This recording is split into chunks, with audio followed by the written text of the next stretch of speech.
এই দেখো প্রিয় বন্ধুরা, সিজনের ফল। তো এই দেখো সিজনের ফল আম, আর আমি আজকে বানাবো এই আম দিয়ে আচার। খুবই কম খরচে, কম সময়ে, মানে কম তেলে, সুন্দর করে ভেজাল ছাড়া একটা সুন্দর আচার। তো হয়তো তোমরা অনেকেই জানো, তবুও তো আমি করেছি তাই তোমাদের সামনে শেয়ার করলাম।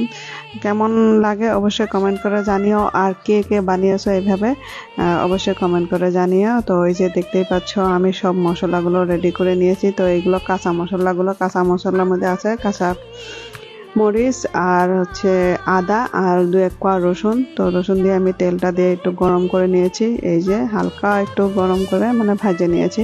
তারপরে যে ঠান্ডা হতে দিয়েছি, ঠান্ডা হওয়ার পরে আমি এই যে যেগুলো মশলা ছিল ভাজা, তো সবগুলো গ্রাইন্ডার করে পুরো মিহি করে নিয়ে একটু একটু করে এই যে সব মিশিয়ে দিয়ে এই যে দেখো কি সুন্দর আচার বানিয়েছে। আন্দাজ মতো লবণ দিয়ে দিয়েছি, বাস। তারপরে এই যে একটা সুন্দর ধোয়া কাচের বয়ামের মধ্যে রেখে দিয়েছি। এখন এটা আমি সারা বছর খাবো, মাঝে মধ্যে রোদ্রে দেবো। তো কেমন লাগলো অবশ্যই জানি।